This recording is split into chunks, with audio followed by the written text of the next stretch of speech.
Welcome back, everyone. It has been somewhat of a gloomy day with those gusty winds Jay's been talking about, but that does not stop the high pollen from spreading. Unfortunately, in fact, experts say it can actually make your symptoms worse. Fox 54's forecaster Tori Smith live in Martinez and has the pollen forecast and updates on what you can expect this year. Tori.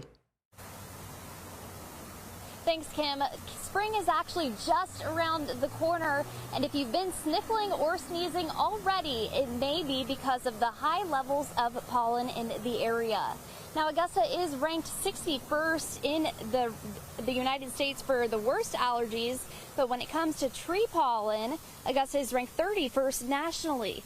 According to the 2023 report from the Asthma and Allergy Foundation of America, but the biggest pollen culprit to Augusta is the weed pollen, which sits at 7th in the United States. If you think you're safe from the pollen, allergies on a stormy day, thunderstorm asthma comes out to play.